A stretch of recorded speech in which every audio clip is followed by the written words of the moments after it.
Baik anak-anak, selamat pagi semuanya. Selamat pagi, Ibu. Pagi, Bu. Ya, apa kabar hari ini kalian? Sehat, Ibu. Nah, sebelum memulai pelajaran, Ibu minta tolong untuk ketua kelas memimpin doa ya, agar pembelajaran kita hari ini berjalan dengan lancar. Sebelum memulai kegiatan, marilah kita berdoa menurut agama dan kepercayaan masing-masing. Berdoa dimulai, berdoa selesai. Jadi sebelum mulai belajar, tadi Ibu juga sudah membagikan link absen.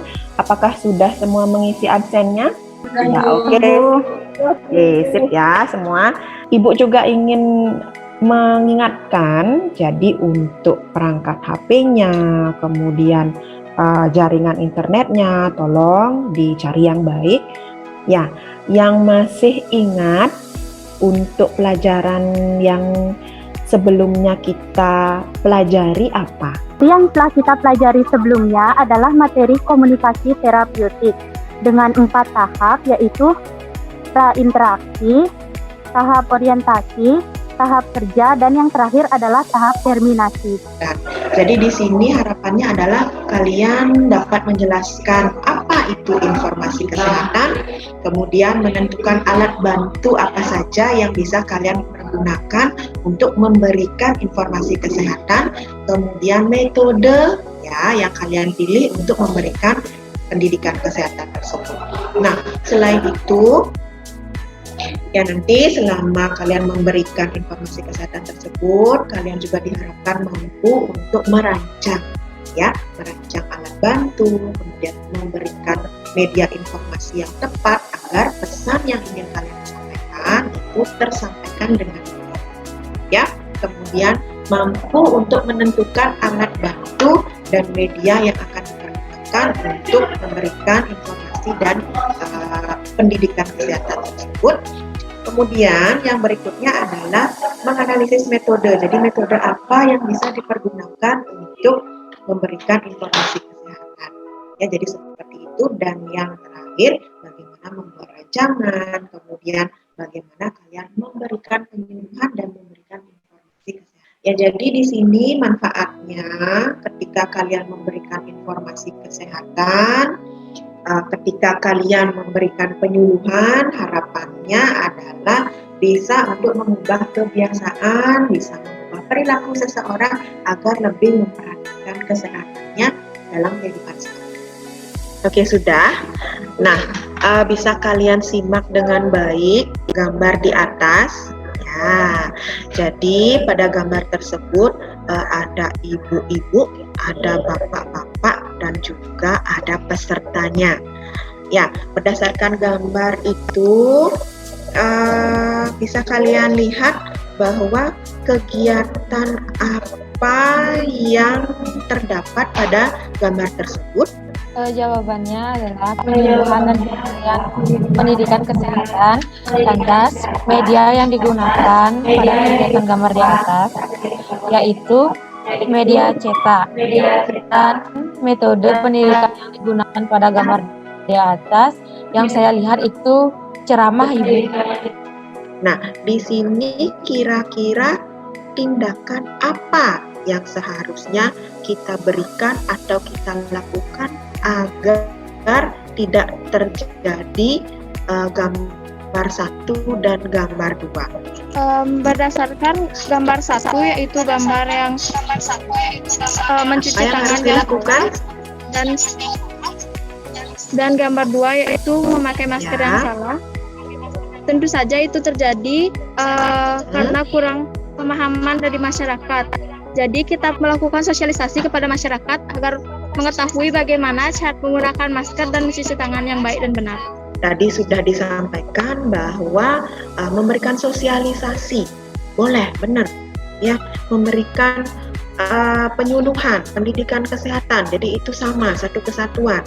Jadi agar tidak terulang lagi, itu harus diberikan sosialisasi, Bu, agar orang-orang tahu bahwa betapa pentingnya untuk mengetahui cara mencuci tangan yang baik dan benar dan menggunakan masker yang baik. Nah, kemudian Untuk kelompok, nah seperti biasa, kalian akan dibagi menjadi 4 kelompok, ya. Jadi 4 kelompok ini terdiri dari 4 sampai 5 orang. Jadi nanti kalian akan berdiskusi, Ibu akan buatkan kalian WA group, ya. Apa yang ada di LKPD tersebut bisa kalian tuangkan di sana. Dan yang terakhir, Ibu juga mengingatkan, tolong dibuatkan dokumentasi. Jadi nanti LKPD-nya yang sudah terisi, silakan dikirimkan ke WA grupnya, ya. Atau yang mau tulis tangan bisa, ya bisa difoto, atau mungkin ada yang mau screenshot, tidak masalah. Jadi dikirimkan ke WA grupnya, di classroom-nya juga dikirim, ya, nanti sebagai bahan penilaian Ibu untuk hasil presentasi kalian.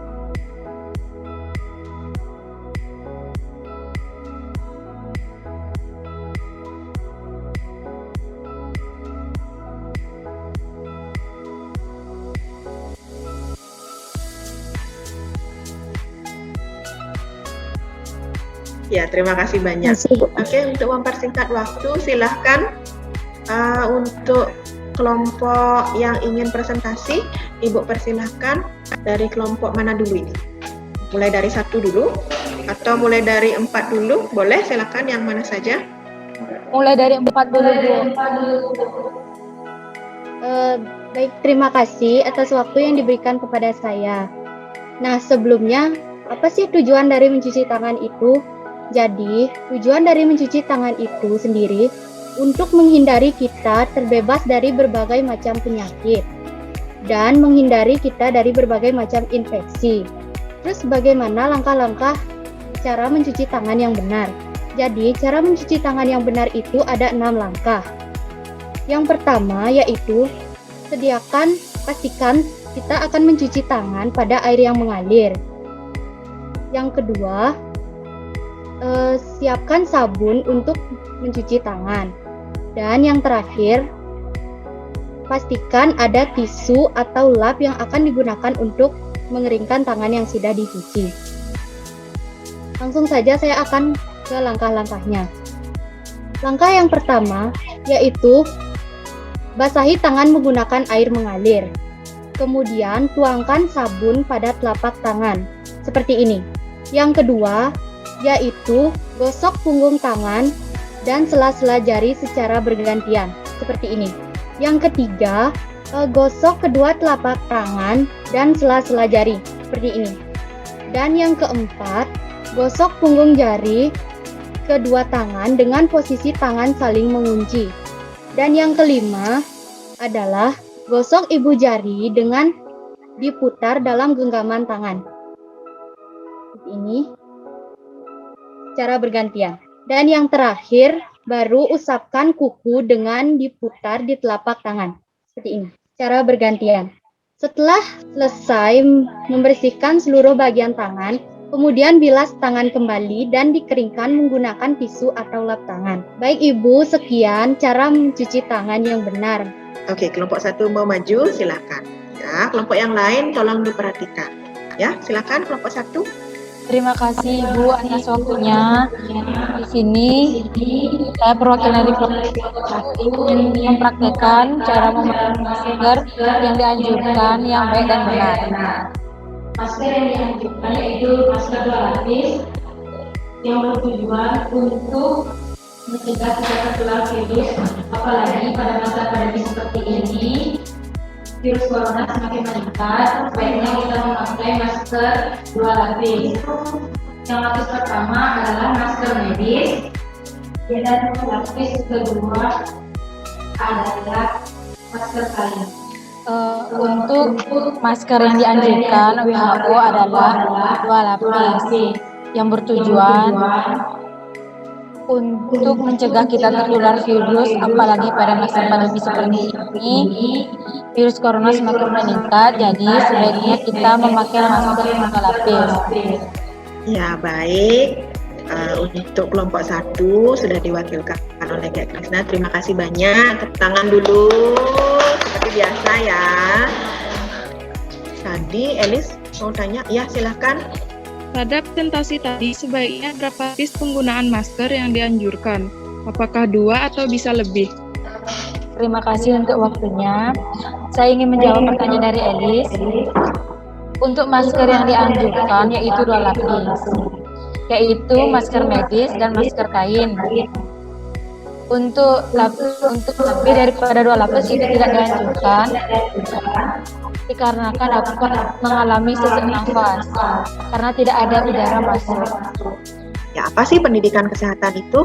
Nah, menurut para ahli, ya di sini Ibu ambil ada 4 ahli kesehatan yang memaparkan tentang pengertian pendidikan kesehatan. Untuk yang kedua, ruang lingkup. Nah, ruang lingkup di sini ada 3. Ada aspek kesehatan, kemudian yang kedua tempat pelayanan kesehatan, dan juga tingkat pelayanan kesehatan. Nah, yang berikutnya adalah alat bantu. Ketika kalian penyuluhan, ketika kalian sosialisasi, jadi tidak hanya tangan kosong seperti ini ya, bicara A, B, C, D, E, jadi orang-orang nanti bosan. Ya, diperlukan alat bantu. Sebelum Ibu tutup, Ibu juga ingatkan kalian untuk mengisi post-testnya. Ya, sebentar akan Ibu kirimkan post-testnya. Nah, untuk pengerjaan post-testnya ini bisa kalian lakukan setelah pelajaran ini berakhir. Jadi nanti akan Ibu berikan waktu sampai jam 4 sore. Ya, silakan nanti dikerjakan, silakan diisi. Ibu bisa dibantu untuk menyimpulkan materi hari ini. Adalah suatu kegiatan atau usaha untuk meningkatkan kesehatan masyarakat dengan tujuan meningkatkan pengetahuan dan itu terhadap kesehatan di luar pendidikan kesehatan dari 3 dimensi.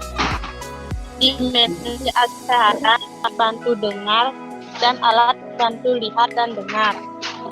Ada 3 media, 3 media yaitu data, elektron, dan media apa saja. Ya, walaupun tadi ada yang itu sedikit, ya terima kasih sudah membantu menyimpulkan. Tepuk tangan dulu. Ya, sudah disimak dengan baik. Nah, kemudian Ibu akan memberikan gambaran tentang materi yang selanjutnya. Jadi untuk pertemuan berikutnya kita akan bertemu lagi dengan materi yang baru, yaitu komunikasi sesuai tingkat usia. Ya, komunikasi sesuai tingkat usia di sini ada usia anak sampai remaja, kemudian yang kedua tingkat usia dewasa sampai lansia. Jadi seperti itu ya. Sebelum nanti kita belajar, Ibu juga akan memberikan bahan ajar yang bisa kalian pelajari. Oke, sebelum ditutup, Ibu mau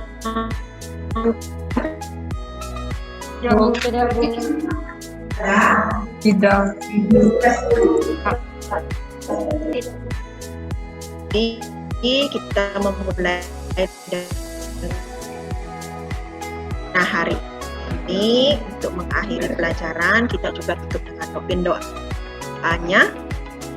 Sebelum mengakhiri kegiatan, mari berdoa menurut agama saya masing-masing. Berdoa dimulai.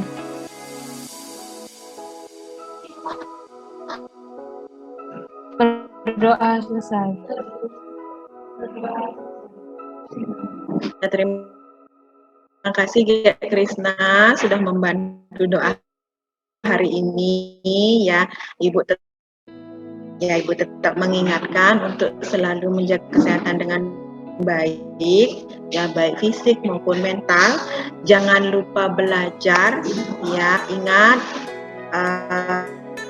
bertanya apabila ada hal-hal yang ingin kalian tanyakan atau belum kalian pahami.